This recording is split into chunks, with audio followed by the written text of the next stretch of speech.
con Luz Terra, la escultura a mis espaldas de la artista Claudia Soto, creada para conmemorar los 100 años de la UDEC. Un cordial saludo y bienvenidos a Conversando el Arte. Los titulares de hoy contemplan la danza primeramente, que nos trae a un exponente destacado de la generación de los 80, para continuar con el libro recomendado que nos trae nuestra comentarista literario Violeta Cáceres, el libro que nos recomienda para la lectura semanal. El invitado estelar en esta oportunidad viene del mundo de la música, es un pianista. Y finalmente una agrupación penquista integrada por jóvenes talentos será la encargada de cerrar nuestro capítulo de hoy. Este programa llega hasta sus hogares a través de la señal 23 de Canal TV8 para la ciudad de Concepción y la región del Biobío. Igualmente para el resto de Chile y el mundo por su señal online Canal TV8.cl. Pero también nos puede encontrar a través de la plataforma canal YouTube Conversando el Arte y también por nuestra fanpage de Facebook @Conversando el Arte.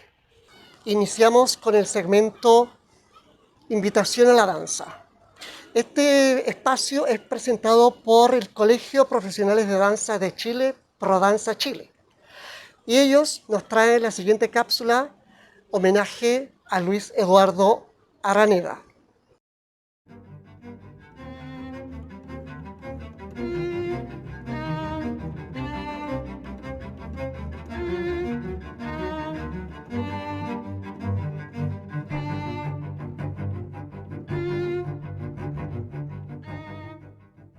Es fundamental la presencia de mi padre en mi formación como artista. Él era un ser lúdico, un ser comunicacional, expresivo, un ser que amaba y honraba la vida en su totalidad, amante de la vida.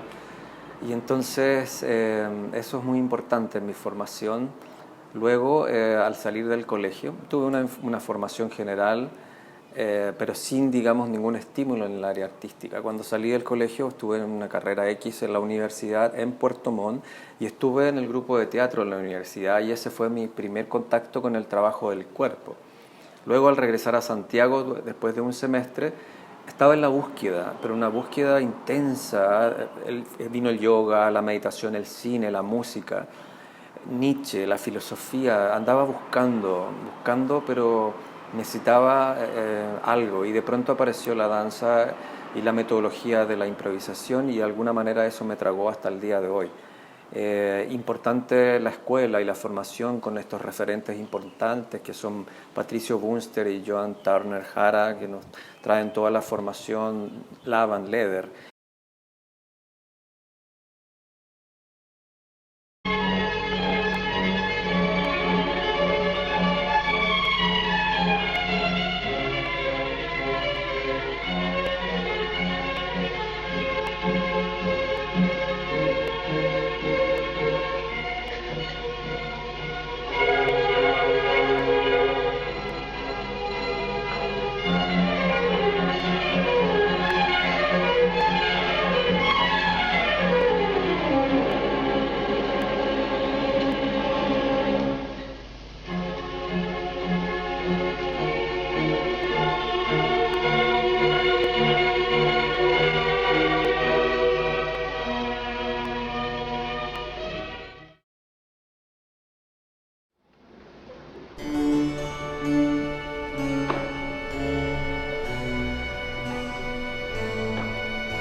Luego, a partir de los 90, explorar mi propio lenguaje con la séptima compañía de danza hasta el día de hoy, buscando lenguaje, experimentando, abriendo horizontes en la creación, con todas las benditas influencias que he recibido desde el expresionismo alemán, desde el posmodernismo norteamericano, las influencias de la danza contemporánea francesa, y mi gran referente, que es Eugenio Barba, director y antropólogo del Odin Theatre, quien de alguna manera hace la transversalidad entre cultura oriental y occidental a través de las manifestaciones del teatro y de la danza. Y he tratado que mi lenguaje no tenga límites y no tenga juicios de valor a la hora de experimentar con las posibilidades de que el hecho escénico desde el juego es un viaje ilimitado en la imaginación.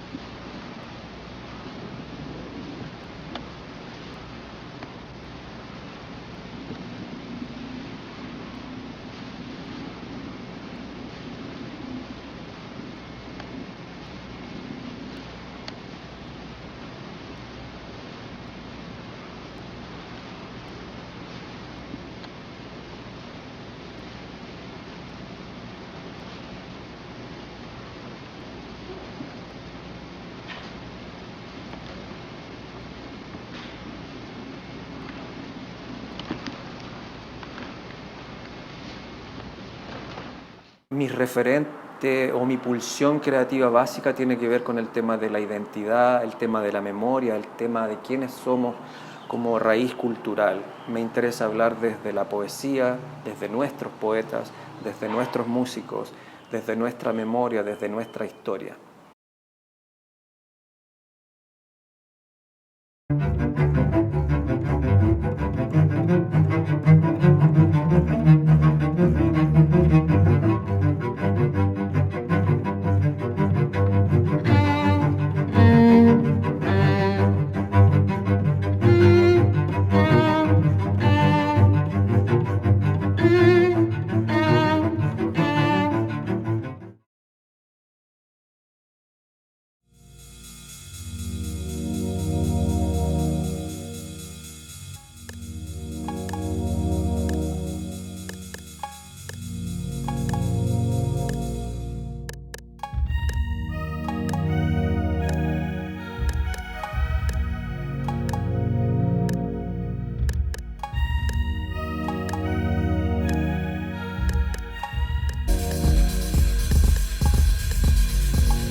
Manifestada su fidelidad y lealtad al gobierno, también se ha denominado director general del Carabinero.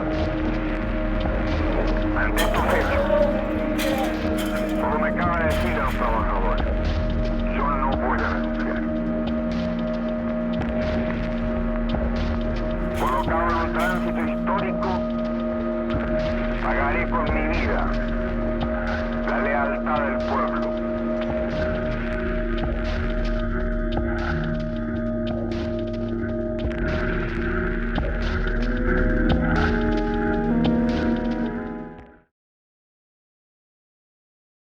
Siento que lo que necesitamos adquirir es hacia nosotros mismos, y en ese sentido la danza tiene un aporte fundamental.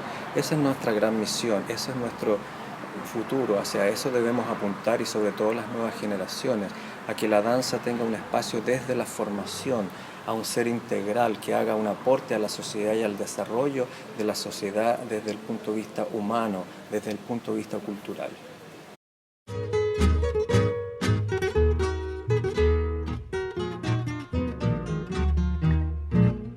Lástima abandoneó mi corazón. Luis Eduardo Araneda es un exponente referencial de los creadores de la década de los años 80. Él propone, desarrolla, crea, investiga nuevas corporalidades en su creación coreográfica. Y continuando con el programa, llegamos a la sección lectura recomendada.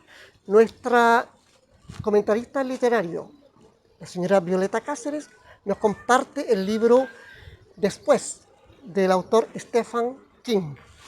Agradecemos a Librerías Antártica, quienes semanalmente nos proveen libros y nuevas publicaciones para compartirlos con ustedes.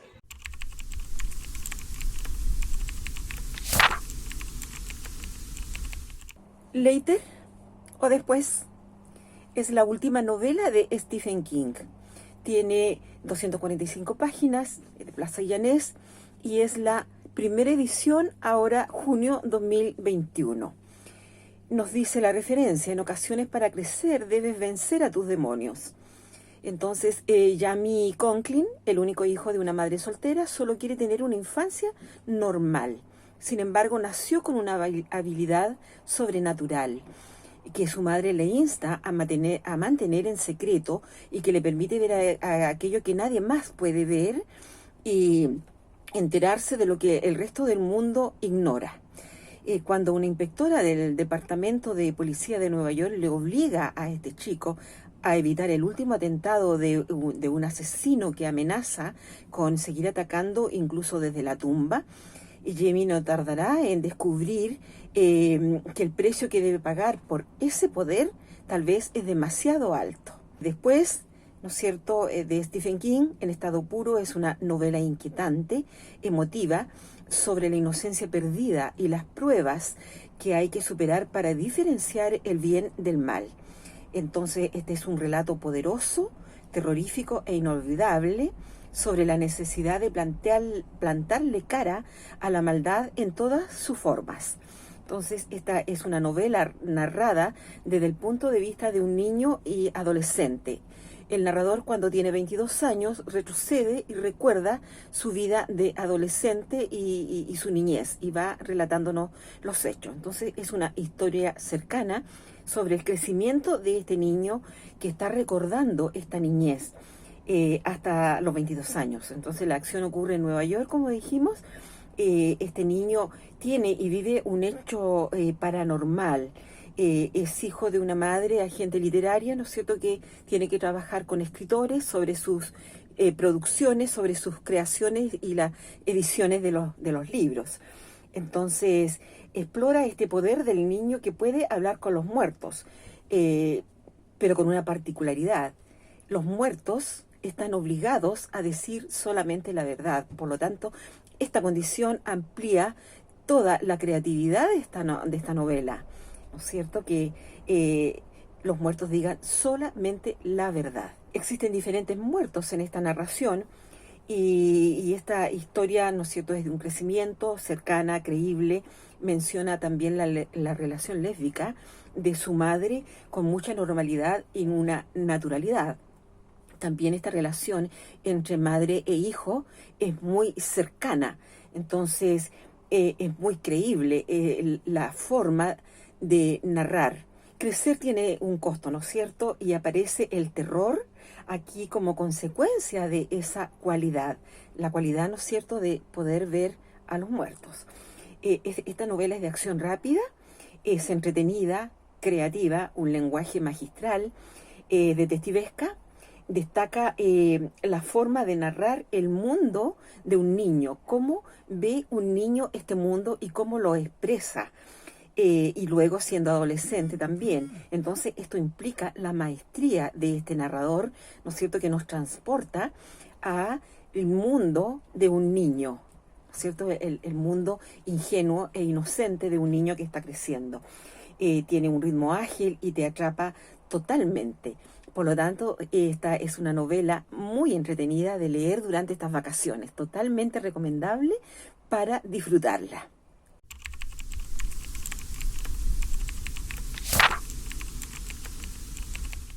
Después es una entretenida y breve historia contada por un joven que rememora su niñez, y especialmente por la capacidad que tiene él, que es muy poco común al resto de los mortales.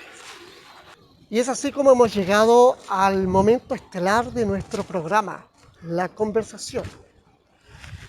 Chile Pianos, empresa dedicada a la restauración, mantención y venta de pianos, como también a la representación de la marca Foires en Chile, junto a la Fundación Matapegó, instancia de derecho privado sin fines de lucro dedicada a desarrollar y fomentar las artes escénicas y musicales, presentan el espacio conversando con nuestro invitado estelar.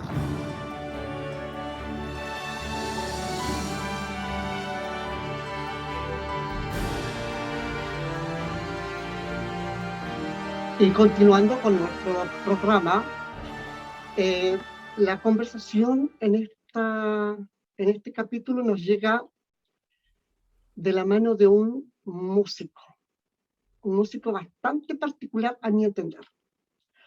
Él es joven, es chileno, dejó el país por un tiempo, volvió a Chile, pero antes de seguir hablando de él, quiero que vean este video.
Ahí teníamos a nuestro invitado, un notable productor musical, Robert Margolef, dijo de él lo siguiente: inteligente, profesional, productivo, aporta energía creativa a toda la profesión. O sea, ya con esas palabras, ¿verdad? Ya estamos enfrentados a un músico potente. Él empezó muy tempranamente a estudiar piano, a los 5 años. Posteriormente entra al Conservatorio de la Universidad Católica de Santiago, y allí, bajo la tutela de una gran concertista, una gran maestra, Frida Kahn, que ha tenido muchísimos resultados.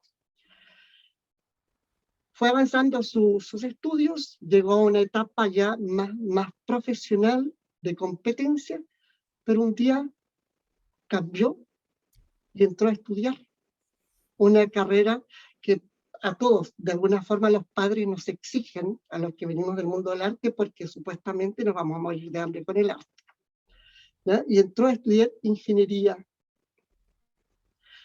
Ello lo llevó a Estados Unidos. Estando allá, dijo no más, y vuelve a su pasión, que es la música. Pero la música que a él le fascina, que es la música electrónica. Y allí ha tenido un tremendo desarrollo. Y bueno, ya vamos a hablar, estoy conversando con Pablo Berns.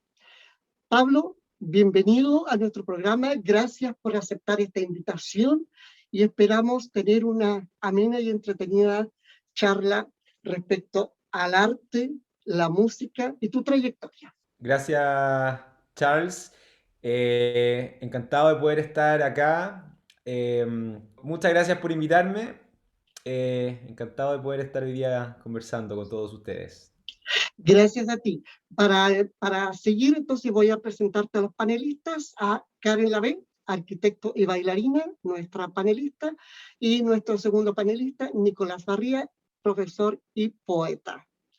Con ello vamos a estar conversando y vamos a descubrir un poco a Pablo Bender.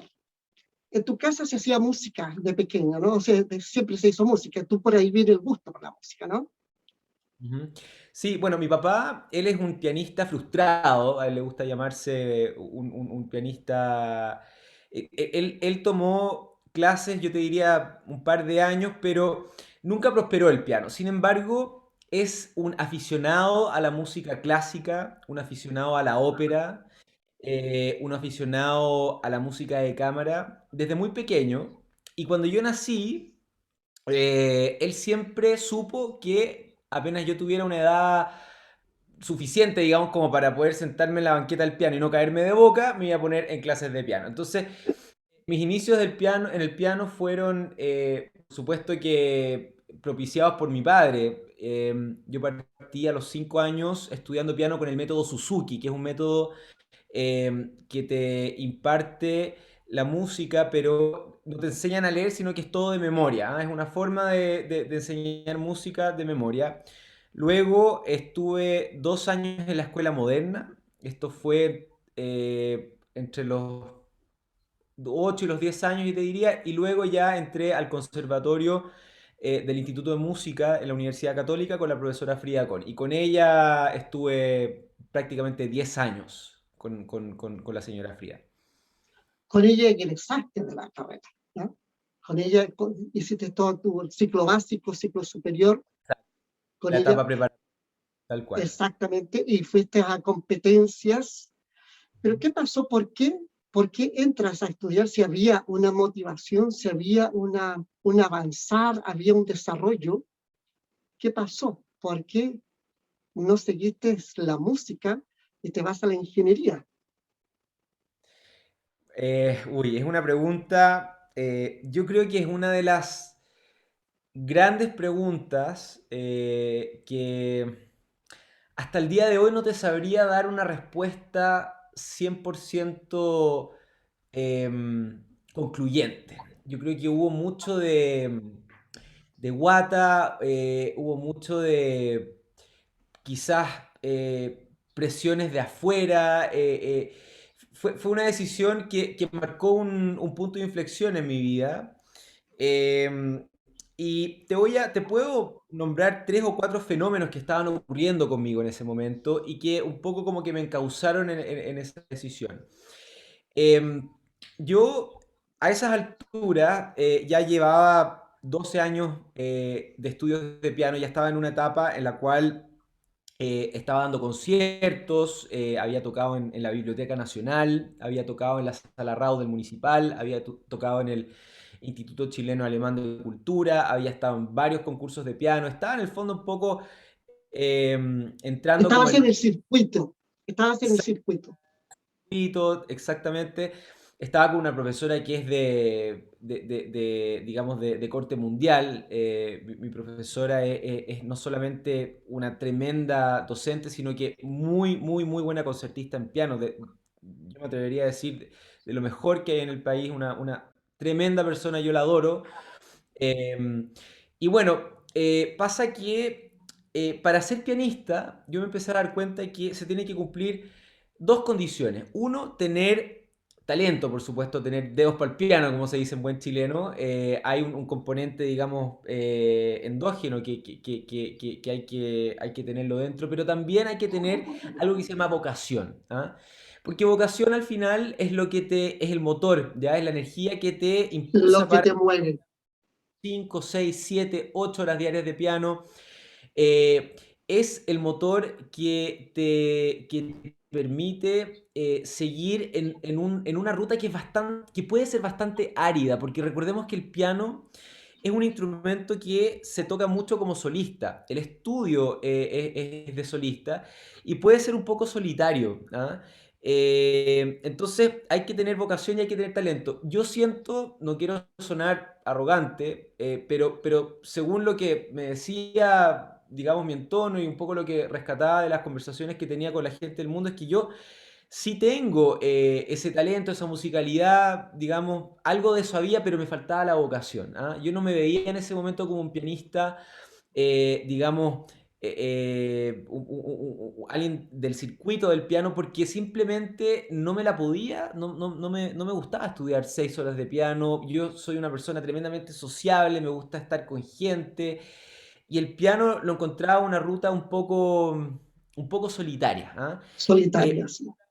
Está el fantasma de que las personas que nos dedicamos al mundo artístico no nos alcanza para vivir, ¿ah? Que es un mundo muy difícil en lo económico, es un mundo donde son muy pocos aquellos que logran tener una vida cómoda, digamos, de la música.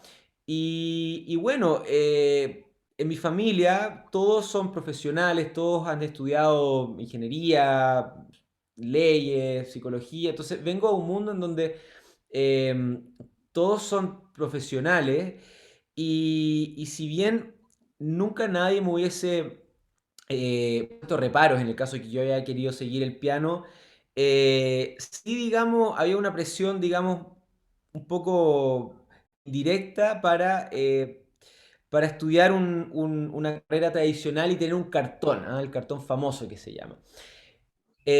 A mí me iba bien en el colegio, tenía buenas notas, me iba bien en matemática, di la prueba de aptitud porque por supuesto todos, independientemente de lo que tú decías hacer, hay que darla, me fue bien, entré a Ingeniería Civil en la Católica y como era una buena carrera, digamos, en una buena universidad y cumplía como todos los requisitos para tener ese cartón, digamos, y poder vivir bien de la profesión, entré un poco como por inercia. Y en ese momento mi profesora me dijo, bueno, la verdad es que ahora tú estás en un momento en el piano y que si sigues con el piano, eso tiene que transformarse en tu primer oficio. No puede seguir siendo un hobby. ¿Ah? Entonces tienes que optar. ¿Ah? O estudias ingeniería civil y dejas el piano, o te dedicas al piano, pero no puedes estar estudiando otra carrera universitaria porque simplemente no vas a dar No, abasto. no sabes. Entonces ahí la decisión se tomó un poco sola, cayó por su propio peso. Y bueno, y ahí tuve un cambio de vida bien drástico porque cerré el piano, yo dejé de tocar piano por varios años.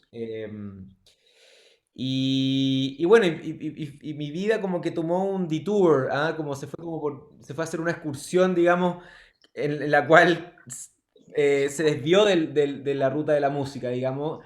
Como un bypass.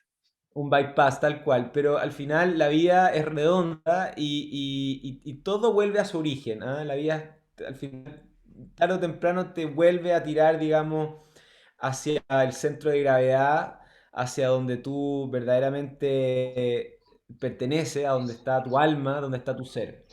Es verdad, digamos, por eso te llevo yo, porque posteriormente tú viajas por un contrato, te titulas, viajas por un contrato, te vas a Estados Unidos, desarrollas tu profesión, pero vuelves. Ya vamos a hablar de eso porque tenemos a nuestros panelistas. Nicolás Barría quiere conversar contigo, tiene algunas preguntas. Oye, qué interesante, Pablo. Un gusto conocerte. Mucho cariño desde Concepción, desde la U de Conce, aquí al ladito, en la subidita a la Huida de la Perdiz. Y me quedó esta frase que acabas de decir, ¿de dónde está tu alma? Porque este cambio de territorio, digamos, entre el estudio del piano, que me sentí muy reflejado, digamos, como poeta, la poesía a veces tiende a ser bien solitaria, digamos, sobre todo en estos tiempos, para las personas que nos dedicamos al arte. Poética ha sido muy frustrante porque hemos tenido que dejar de reunirnos, dejar de establecer vínculos, y, estaba pensando en la transición entre el territorio del piano, digamos, el territorio existencial del pianista, el lugar, digamos, su hábito, y el territorio de la música electrónica, porque la música electrónica es un mundo también muy extenso, que también se vincula a la música clásica en algunos sectores, digamos, con algunos autores, pero se vincula también a otros registros, se vincula también a la música pop, se vincula también a la música de fiesta, ¿no es cierto? Está vinculado también al mundo del cine. Entonces, mi pregunta es, tu alma, esa pregunta, ¿por dónde está tu alma? ¿Cómo transitó? ¿Qué fue lo que encontró? ¿Cómo volviste a habitar la música ya no desde el instrumento piano, digamos, con toda su increíble sofisticación, con esta música electrónica que es también parte y signo de nuestra era, del siglo XXI? Es una muy buena pregunta. Yo me reencontré con la música a través de la música electrónica. Esa fue mi regreso al mundo de la música. Después de haber permanecido varios años en el hábitat de la música electrónica, volví a retomar el piano. Pero el regreso a la música, digamos, fue a través de la música electrónica. Em, la música electrónica, como tú bien dices, tiene cosas en común con la música clásica y cosas nada que ver con la música clásica. Lo que más me gusta de la música electrónica es el, digamos, el ecosistema que rodea a ese género, ¿ya? Es un ecosistema muy lúdico, es un ecosistema eh, alegre, es un ecosistema donde siempre hay fiesta de por medio, donde hay congregaciones, donde hay un DJ poniendo música, donde hay energías, digamos, donde hay comunidad, ¿ah? Donde hay camaradería. Y eso es lo que en principio a mí más me gusta. Aparte, por supuesto, que la música en sí es el género me encanta. O sea, yo soy fanático desde muy chico de la música house, desde chico que escucho a los grandes DJs de Europa. Y bueno, eso es lo que me cautivó de la música electrónica. Ahora, cuando uno quiere ser DJ, no basta solamente con ponerse ahí al frente de las tornamesas y empezar a mezclar y hacer así. No, hoy en día la industria de la música electrónica, tú para verdaderamente tener proyección, necesitas ser productor de música. O sea, necesitas crear tu propia música.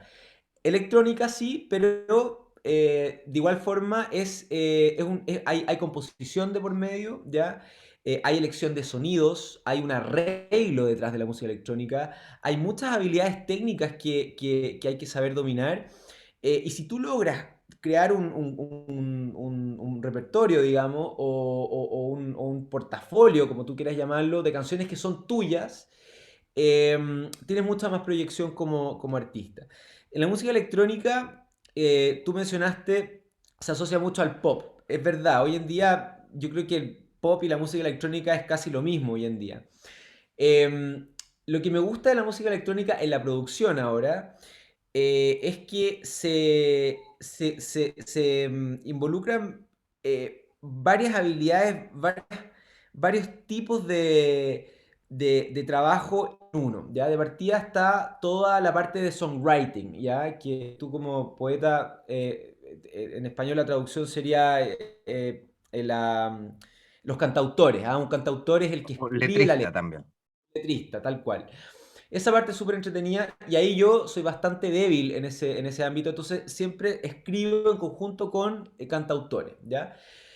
Luego está la parte del arreglo, ¿ya? Cuando tú haces una música electrónica y cuando haces una canción pop, eso tiene que ser de un largo determinado, o sea, no puede hacer un record pop de 12 minutos, tampoco puede hacer uno de 1 minuto, tiene que estar siempre entre los 3 4 minutos, tiene que seguir un cierto formato, hay que llegar al coro después de, no sé, 40 o 45 segundos, tiene que tener un cierto formato que es como la receta, por así decirlo, que tiene ese género.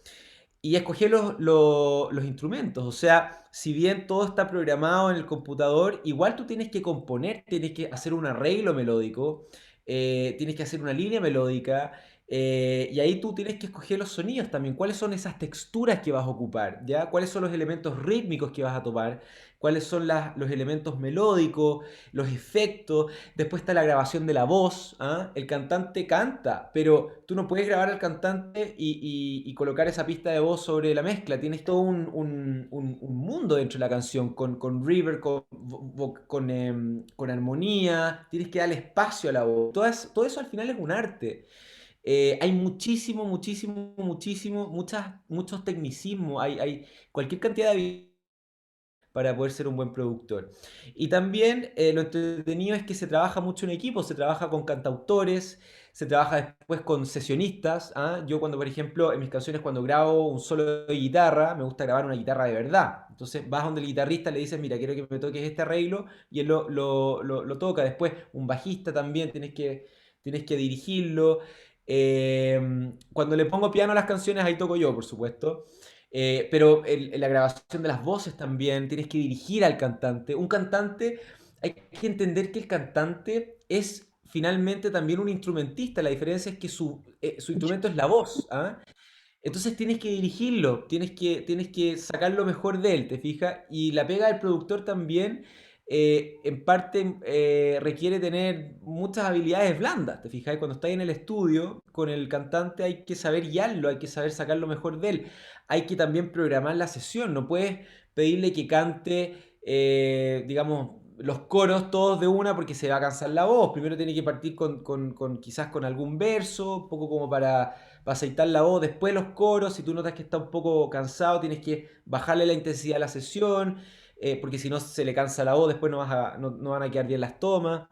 Entonces es muy atractivo el trabajo de productor. Y después cuando ya tienes el producto final, lo mezclas con un ingeniero de mezcla, lo masteriza, todo eso es un ciclo muy, muy, muy apasionante. Es toda una, es toda una acción multidisciplinaria, ¿verdad?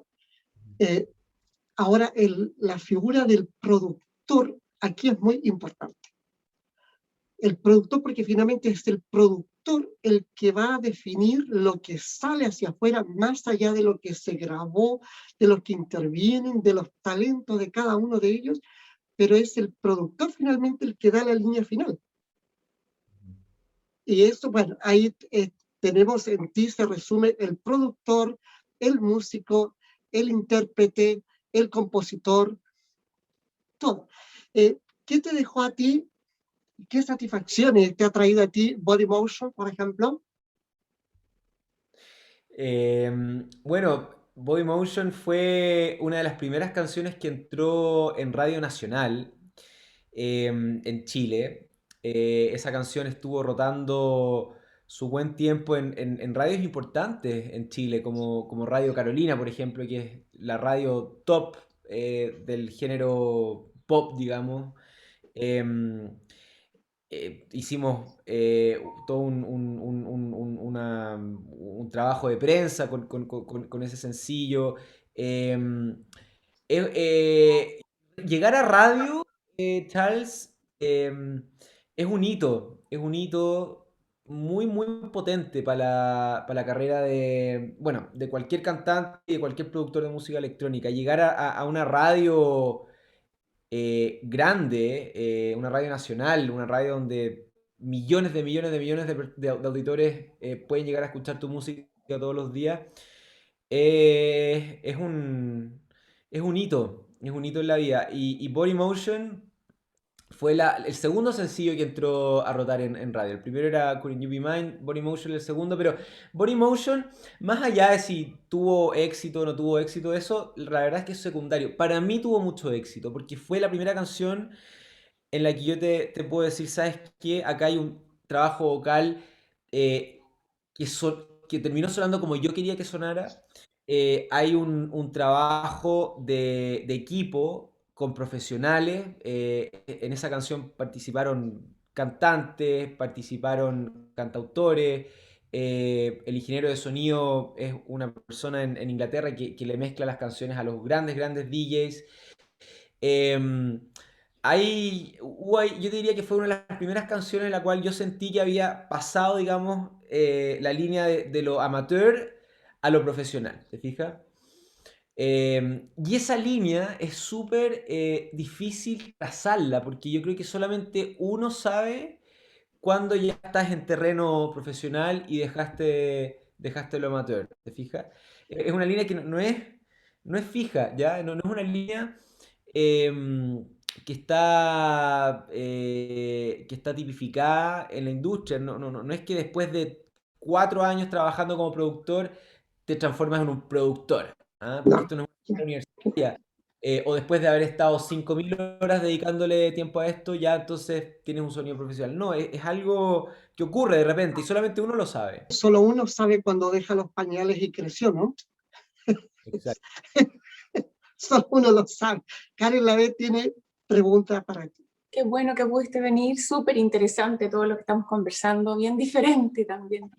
Eh, yo, son dos preguntas, en realidad, como que quiero que reflexiones con respecto a eso y cuál es tu visión. La primera, te voy a hacer dos ahora. Yo haría muchas preguntas, pero mira, la primera es interesante porque yo tomo clases de piano, pero no para ser profesional ni nada, es porque me gusta mucho el piano, y piano clásico, y de hecho mi maestra fue alumna de tu maestra, Ah, aquí en Concepción. Sí, sí, la maestra ¿quién es? Daisy Miranda.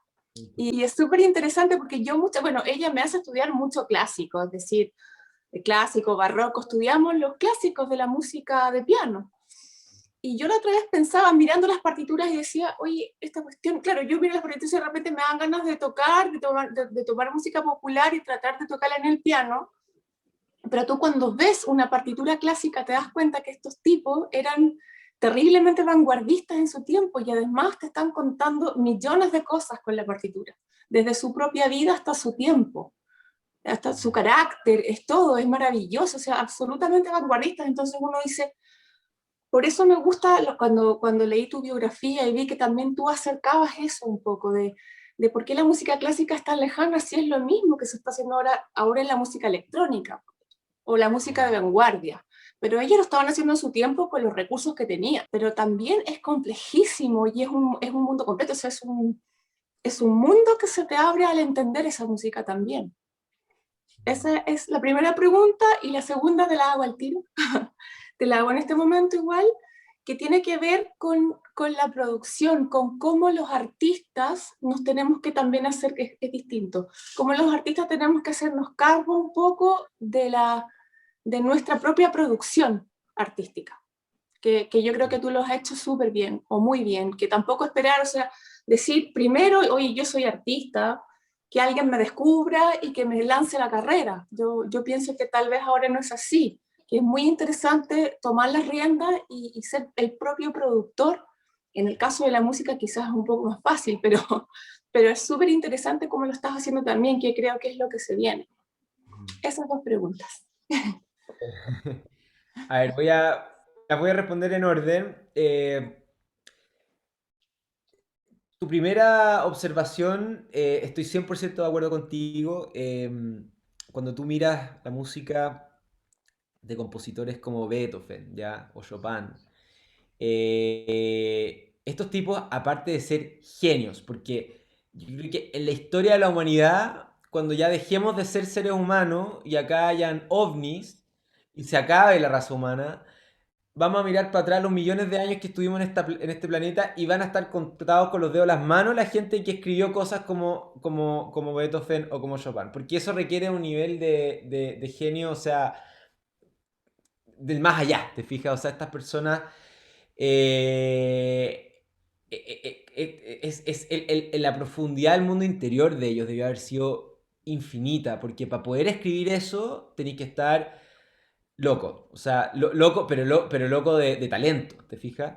Y como tú bien dices, en esa época el recurso que había para darle variedad a la música, para romper fronteras, era muy, muy acotado, porque tenía solamente un instrumento que tenía sus límites, ¿te fijas? Hoy en día tú tienes lo que se llama el recorded music, ¿ya? Que es la música grabada, ¿ya? Tú puedes grabar pistas, puedes mezclar pistas, o sea, puedes crear una canción en base a puedes recolectar las piezas, juntarlas, puedes editarlo y lo grabas. Y eso existe ya como un ente y lo puedes reproducir. En esa época no existía nada de eso, no existía la reproducción de la música. Tú tenías un piano solamente. Y tenías un lápiz, tenías un papel y un pentagrama. Entonces, al final, eh, considerando eso y las limitaciones que habían, cuando tú ves, por ejemplo, una sonata de Beethoven como la Apasionata, ¿ya? Dice, este tipo acá llevó al piano, estiró el piano lo más que podía. O sea, el piano no te da más que esto, no te da más que esto. El nivel de profundidad de la música, o sea, la emoción que tiene Beethoven, la emoción que tiene Chopin. Siempre hablo de Beethoven y Chopin porque son mis compositores favoritos. Es increíble, o sea, la verdad las cosas que se te ponen los pelos de punta. O sea, tú escuchas una sonata de Beethoven y te pasea por muchísimos estados de ánimo, te pasea por ánimos, por momentos de calma, por momentos de reflexión, después por momentos de furia, después por momentos de angustia, por momentos alegres, por momentos oscuros. em, y tú te metes en la música y estás conociendo una persona al final. O sea, ahí te das cuenta que Beethoven o lo estaba pasando pésimo en ese momento en su día. O sea, Era un estaba tipo atormentado, claramente. Se nota.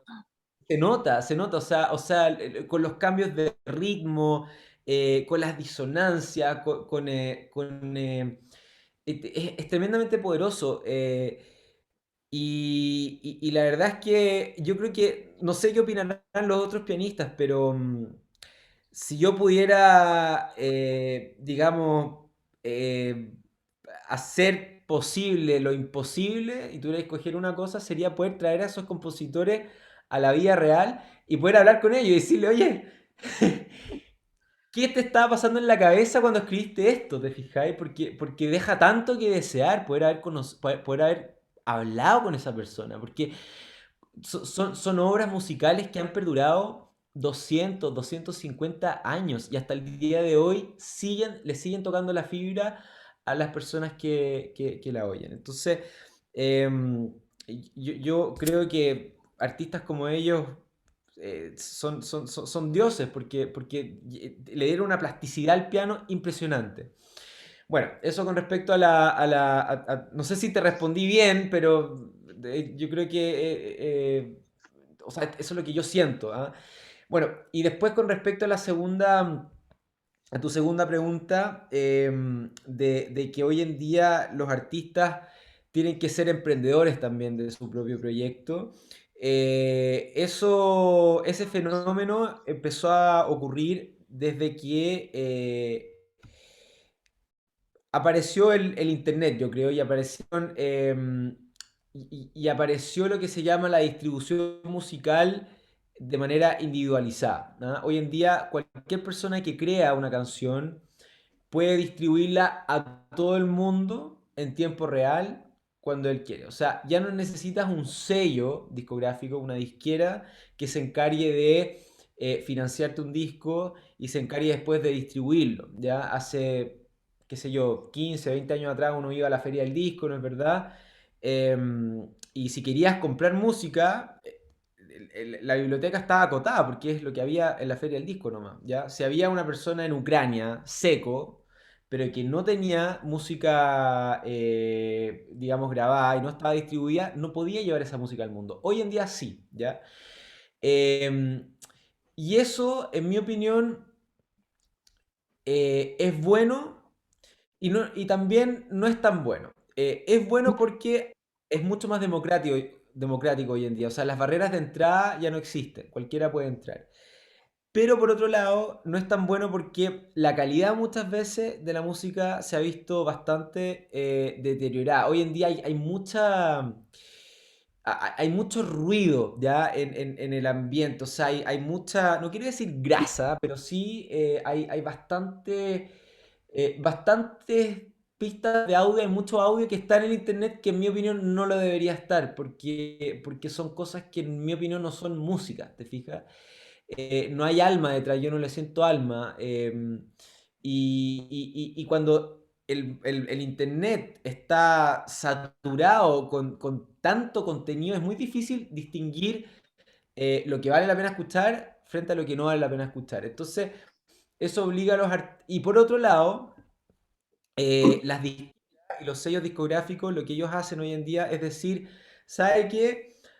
Hay tanto artista y tanta música dando vuelta que voy a esperar a que las canciones despeguen por sí solas, ¿ya? O que el artista despegue por sí solo para que se valide ante la industria, y cuando ya está despegando, ahí voy a acercarme y quizás le voy a poner dinero, le voy a poner, voy a invertir en ese artista para potenciar la carrera, pero los inicios de toda carrera artística y los no tan inicios también tienen que ser muy hoy en día en el formato DIY, que le llaman, Do It Yourself. ¿Ah? Entonces, el artista hoy en día está obligado a ser artista, digamos, pero también a ser un emprendedor y distribuir su propia música y ser un business manager de su propio proyecto. Es una pega muy ardua porque son dos mundos muy distinto. O sea, el mundo artístico es íntimo, es vulnerable, tiene que ser, ¿cuál es la palabra? Eh, auténtico. Tú en el fondo te muestras tal cual como tú eres, te fijas, o sea, es pura piel.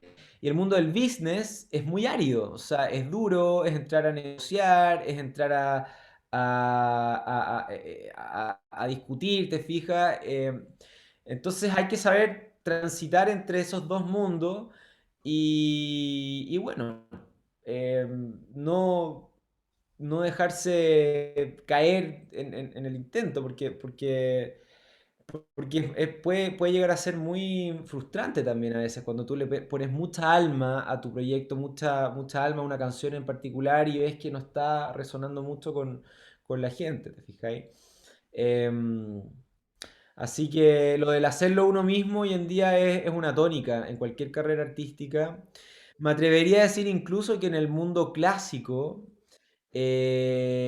también cada vez más estamos viendo que los pianistas necesitan, ya no basta haber salido de Juilliard, por así decirlo, o haber tenido un profesor, no sé, no basta. Hoy en día eso es un requisito necesario, pero no es suficiente, ¿ya? Hoy en día tienes que también trabajar muchas otras esferas de tu proyecto, ¿ya?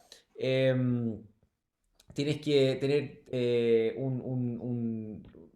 hay todo no quiero decir producto, pero hay una visual que hay que manejar, un estilo, un carisma, es una propuesta en escena, y todo eso tiene que estar súper bien trabajado y súper bien pensado. Aparte de ser, por supuesto, buen pianista, talentoso, estudioso, o sea, las exigencias hoy en día son altísimas. Es tremendamente competitivo el mundo que vivimos hoy. Exactamente, es una...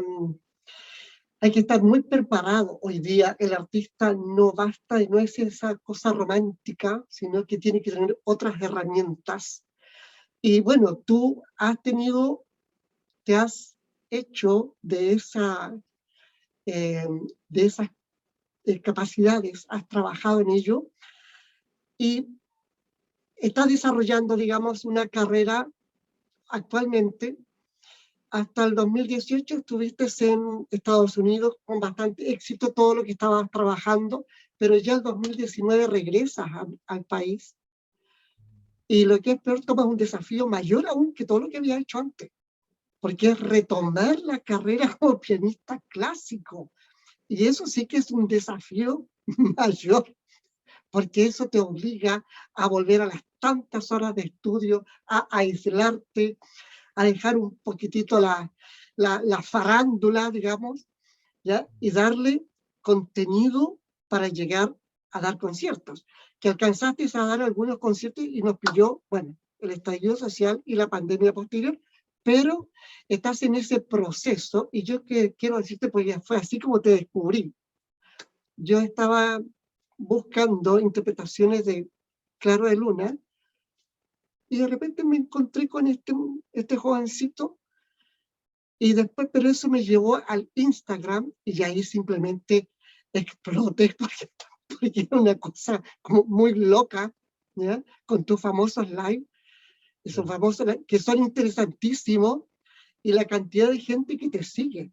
Pero ahora bien, ¿cómo está planteado, cómo te has planteado, replanteado y sobre todo en este tiempo, tu carrera de aquí adelante? Porque cuando yo leo que reanudas tu carrera como pianista clásico, hay alto trabajo por detrás. O sea, hay un abandonar lo otro, hay una mixtura, hay una línea a seguir. ¿Cómo va a ser el pianista que vamos a conocer ahora? Eso me gustaría que nos contara. Em, a ver,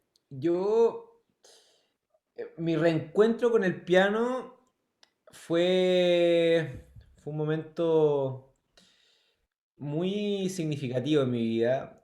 Como yo te había comentado, yo desde que dejé el conservatorio en la Universidad Católica pasaron 12 años en que yo no toqué piano. Volví a Chile y partí dando conciertos de piano en la casa, así como house music concerts, y fíjate que increíblemente la cuestión prendió, pero prendió de una manera súper, súper, súper fuerte. O sea, la gente enganchó al tiro con el piano. O sea, me decían, oye, pero ¿dónde estuviste todo este tiempo? ¿Te fijáis?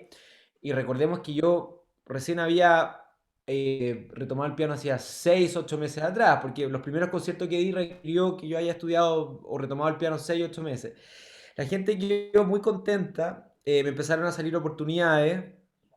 Incluso después del estallido social, yo te diría que ese verano, entre diciembre del 2019 y marzo del 2020, fue cuando más conciertos hice conciertos en Chillán, en Santiago, en Viña, o sea, después ya había mucho más en el calendario, pero la pandemia obviamente tuvo que parar todo. Ojalá que cuando reabran los teatros vuelva a ser, retomemos ese ciclo de conciertos. Pero tú me preguntas, ¿quién es el Pablo que ahora regresa con el piano? ¿Ah? ¿Cuál es la propuesta? Em, ¿Qué vamos a ir a ver si es que vamos a escuchar a Pablo Bender tocar en un teatro? Yo lo que busco es acercar el piano a la gente que tradicionalmente nunca estuvo expuesta quizás a un instrumento tan lindo y tan carismático como el piano. Hay una especie de, no sé si es un prejuicio, pero sí hay algo que mucha gente asocia el piano, asocia la música clásica un poco como a las élites, ¿ah? A esferas, digamos, más reducidas de gente, a conciertos que son caros, ¿ya? A espacios donde solamente llegan algunos y no el resto, y a un solo tipo de género que es la música adulta, ¿ya? Yo veo el piano como un instrumento que es muchísimo más versátil y muchísimo más universal que eso, tanto en el público como en el repertorio. Eh, yo me he dado cuenta que en los conciertos que he dado, cuando interpreto canciones, arreglos de piano, de canciones pop, los Beatles, de Queen, de Elton John, eh, el nivel de emoción que se puede transmitir es igual de potente que lo que la gente puede quizás percibir con una sonata de Beethoven o con algo de Liszt o con algo de Schubert.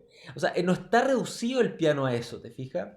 Y ahí es donde yo entro en la ecuación, ¿te fijas? Porque yo soy pianista, pero mi repertorio no es únicamente lo clásico, mi repertorio es todo aquello que puede conectar con la gente. ¿Te fijas? Quiero poder llevar la música a personas pucha, que puedan un día decir, ¿sabes qué? Nunca había estado en un concierto de piano, pucha que me gustó. Poder acercarle el instrumento a audiencias más transversales, ¿te fijas? Pero pasa, Pablo, está bien el acercar el piano, acercar la música, acercar el instrumento. Pero para eso tiene que haber un intermediario que es el intérprete. Y el intérprete tiene que tener un contenido. Y ahí está el talento, el carisma.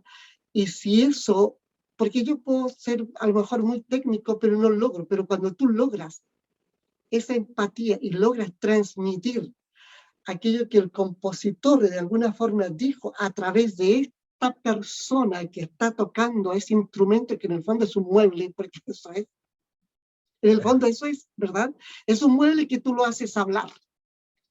pero eso pasa por el intérprete, y eso es lo grande. Y ahí, eso es porque hay un talento, hay algo que entregar, hay algo que comunicar, y eso es Pablo Méndez, ¿ya? Ahora, por eso yo preguntaba qué es lo que nos va a entregar, pero yo creo que nos va a entregar muchas sorpresas en el futuro.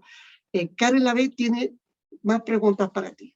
Como tú estás trabajando también, aparte de la música clásica, con la música electrónica, y la música electrónica implica un montón también de otras cosas, de otras disciplinas. Entonces mi pregunta va por ahí, ¿tú has pensado también en trabajar más allá con la música electrónica, sino llevar incluso la parte audiovisual, que se puede mezclar ahí con el arte plásticas, con las artes escénicas, con distintas cosas que pueden llegar a hacer proyectos mucho más grandes y súper potentes? O sea, hoy en día lo visual está inevitablemente entrelazado con lo auditivo. O sea, hoy en día hay mucha música que entra por los ojos, ¿ah? Eso es sabido, apoyado también por las redes sociales y digamos por YouTube y todo lo que nosotros conocemos. Dedicarme yo a desarrollar, digamos, shows con un componente visual es algo que me apasiona y lo veo bastante prometedor. Ahora, eh, ahí toca conformar un equipo, ¿ya? Que sea, que te apoye en la parte, porque yo, la parte visual es un departamento que tiene sus propios expertos, que tiene gente que lleva décadas en la industria, que saben muy bien cómo trabajar esa área, diseñadores gráficos, camarógrafos, dirección de arte, producción general, estilista, o sea, ahí hay todo un mundo de gente que es seca en eso. Mira, yo el año pasado grabé 3 videos, he lanzado uno solamente en YouTube, pero grabé 3 videos, videoclips podemos llamarlo, que son interpretaciones de 3 canciones de Queen en piano, pero hechas videoclip, ¿ah? Una de esas es Bohemian Rhapsody, la pueden ver en YouTube, que ya está lanzada. Y hay 2 más que no voy a decir qué es, pero van a ser lanzadas este año. Y ahí trabajé con un equipo éramos 10 personas. Trabajé con la Valentina Cayosi, ella fue la directora de arte, gran directora de arte. Ella, bueno, es hermana de la Javiera Izaguirre de Estudio Fe. Ellos llevan mucho tiempo trabajando en el mundo visual y bueno, y trabajar con ella y su equipo fue una experiencia maravillosa porque te das cuenta que un buen trabajo visual complementa y potencia la música. Hoy en día la música va a seguir entrando por los ojos y, y es necesario que cada interpretación, que cada obra, que cada canción esté acompañada por un componente audiovisual potente, ¿ah? Porque yo creo que hoy en día eso es una exigencia en la industria, queramos o no queramos. Em, Hoy en día hay tanta información, hay tantas cosas dando vueltas, tú te metes a YouTube y todos los días deben entrar 100.000, 200.000 videos nuevos, en Spotify lo mismo. Lo que destaca es lo que la gente con el ojo va a mirar así de pasada, te fijas, y ahí es donde se va a ir la atención de la gente. Para bien o para mal, pero es una necesidad complementar la música con trabajo audiovisual. Ahora, una cosa es trabajo audiovisual grabado, ya videos en YouTube, videoclips, lo que tú quieras, y otra cosa es el montaje en escena, ¿te fijas? O sea, cómo el concierto en vivo lo vistes con algo visual potente.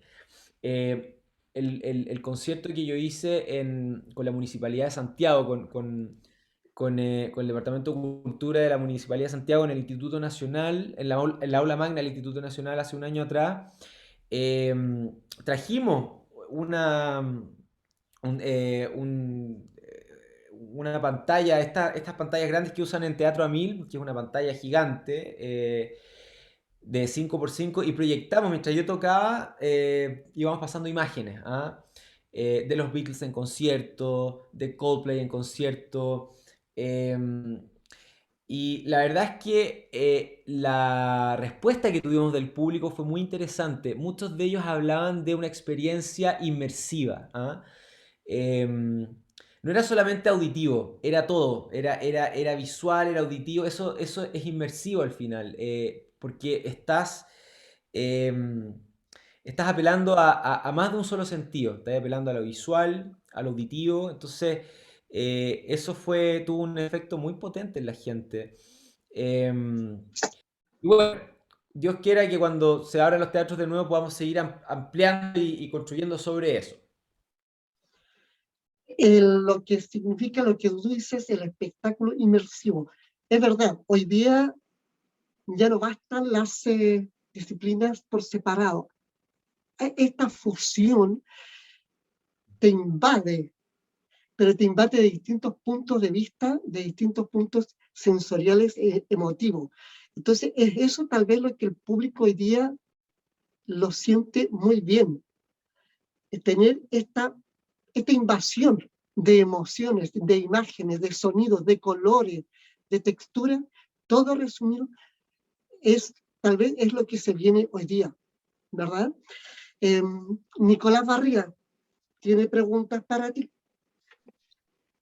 Sí, justamente quería retomar una parte que me quedó haciendo eco cuando describiste la transmisión de emociones y el mundo interior de los artistas, porque la música, digamos, y toda arte y toda disciplina a uno lo va transformando, lo va cambiando, va interviniendo en las maneras de creer, de concebir el mundo, y no solamente valores individuales, que es un poco esta, en la conversación relativa al artista emprendedor, ¿no es cierto?, a la artista emprendedora, también ahí hay un punto bien interesante respecto a cómo con los años y con las décadas y con los siglos, el arte a través de del show, digamos, ¿no es cierto?, de cómo el show ha capturado el arte como un negocio, y que yo creo que eso es también un problema, digamos, o sea, asimismo como democratiza las oportunidades de Internet, asimismo también le deja el trabajo completo de levantar un proyecto a una persona o a un equipo de personas y queda un poco desdibujado lo público. En este tiempo de pandemia, por ejemplo, lo que ocurrió fue que en el cierre de las actividades que nos ocurrió a muchos y a muchas artistas, quedamos todos cesantes, porque el arte no es con contratos fijos, el arte no es algo que esté sostenido públicamente, no es un derecho, por lo tanto, no puede asegurarse como un derecho, solo se puede asegurar como un privilegio cuando no hay un sistema público que sostenga eso, digamos, escuelas de arte, escuelas de teatro, escuelas de literatura, por ejemplo, que en Chile no tenemos, escuelas de arte literaria, por ejemplo, que podríamos perfectamente tener, dada nuestra condición de capital literaria de Sudamérica, eh, pero no está. Y estamos en un año constituyente. ¿Qué piensas de eso, Pablo? ¿Cómo es tu mirada respecto a cómo se debe percibir el arte, no solamente como el gesto, digamos, gracioso comercial, sino el arte como un derecho espiritual?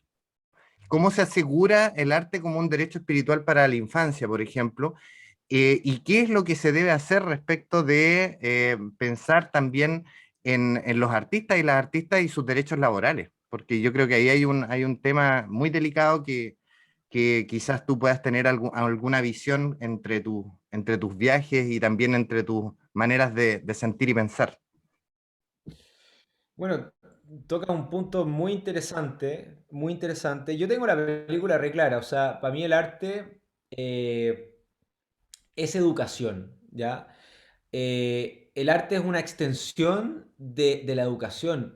Cuando hay arte en la sociedad, cuando se imparte arte, cuando tú involucras a niños, cuando les enseñas un instrumento, cuando les enseñas de poesía, cuando los haces leer, cuando los haces escuchar, cuando inculcas el arte a una sociedad desde una edad temprana, le estás dando la mejor educación que pudieran recibir. La educación no es solo matemática, historia y ciencia. El arte educa a una sociedad. Y cuando tú educas a una sociedad, te evitas muchos de los conflictos que estamos viviendo y muchas de las riñas y las hostilidades que estamos viviendo hoy en día. Es invertir en la sociedad. O sea, el arte no solamente es un derecho, es una obligación, en mi opinión. O sea, la gente dice, no, pero es que es caro comprar instrumentos, es caro mantener orquesta. Es que no tienes que verlo como un gasto, tienes que verlo como una inversión. Mira, cuando tú, por ejemplo, si tú te... Hoy en día está el tema del femicidio, ¿verdad?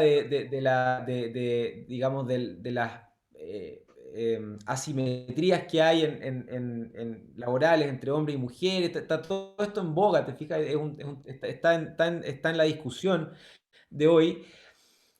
Piensa tú, ¿qué pasaría si hay un colegio con una orquesta juvenil y la primera violinista es una mujer? Y después hay 5 niñitos hombres que tienen que seguir a esa violinista mujer. ¿Qué le estás enseñando a esos hombres? Le estás dando todas las herramientas para que vean en la mujer una líder, para que valoren a la mujer, para que la vean como un par. Y con eso te evita, te aseguro, todo tipo de quizás posibles actitudes hacia la mujer, el femicidio. O sea, estáis,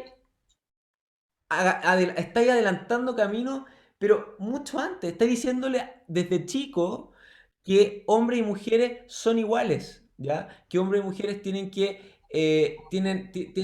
las mismas capacidades para liderar, para seguir, para crear. O sea, le estás al final le estás enseñando la igualdad de género, pero de la mejor manera, ¿te fijáis? A través del arte.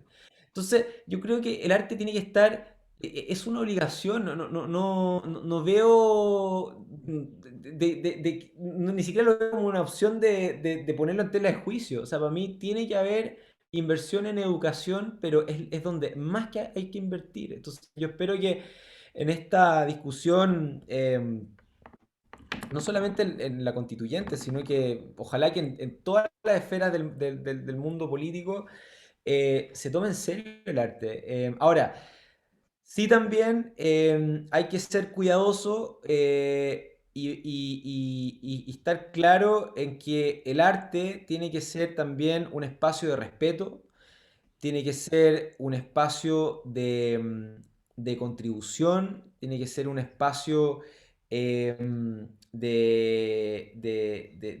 no discriminación. Y ahí, desafortunadamente, he visto que hay letras de canciones, hay estilos de escribir que están llenos de descalificativos, hay mucha violencia verbal, hay mucha vulgaridad. Y eso para mí no es arte. O sea, todos sabemos, yo creo, lo que es arte y lo que no es arte, pero sí he visto en algunas esferas mucha vulgaridad, mucho lenguaje hostil, muchas descalificaciones, mucho discurso contestatario, y eso yo creo que no es bueno.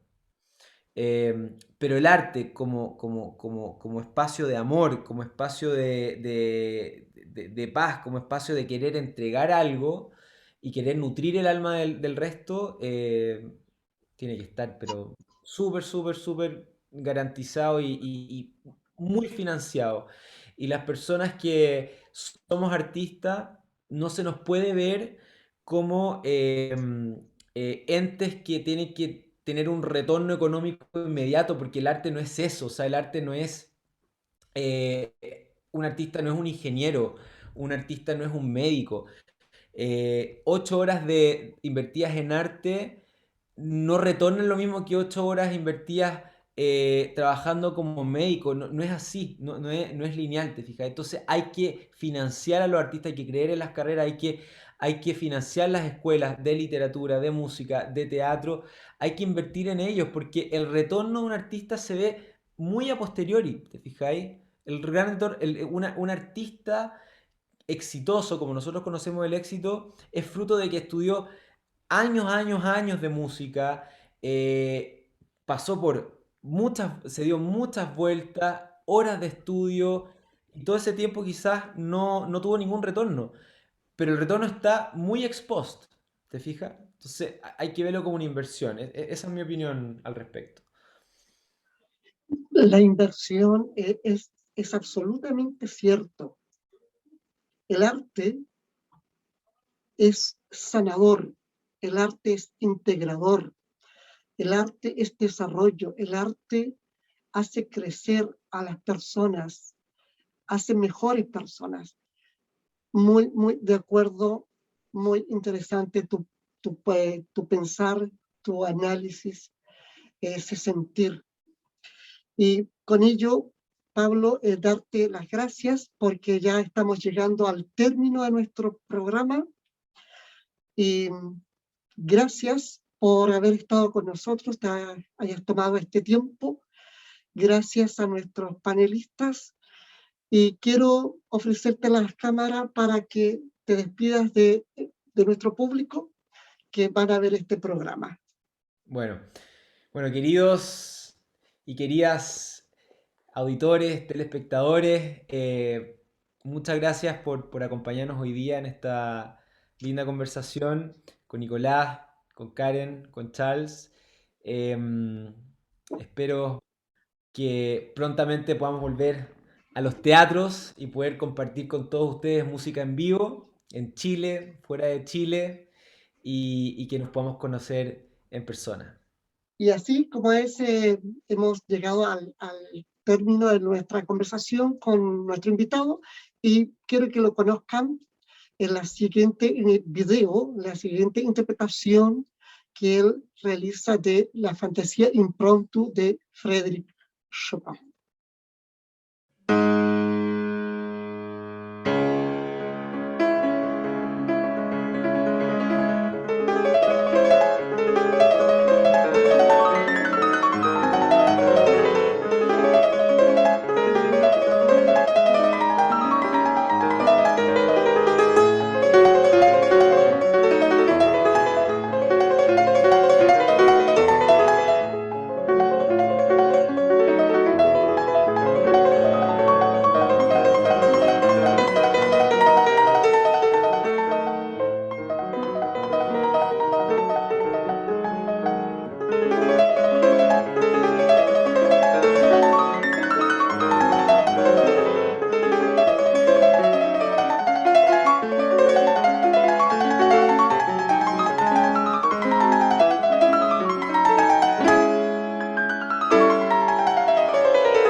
Y es así como hemos llegado al final de nuestro programa, y quienes se encargan de despedir en la jornada de hoy es el Ensamble de Cuerdas del Biobío, agrupación musical dependiente de la Corporación Sinfónica de Concepción, bajo la dirección musical del maestro Jaime Cofré. En esta oportunidad ellos nos interpretan 3 temas de Jaime Barría.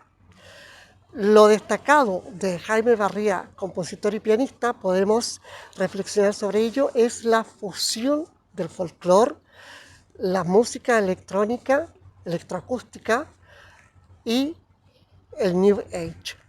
Por mi parte, agradezco su preferencia y me despido. Hasta la próxima semana en un nuevo capítulo de Conversando el Arte.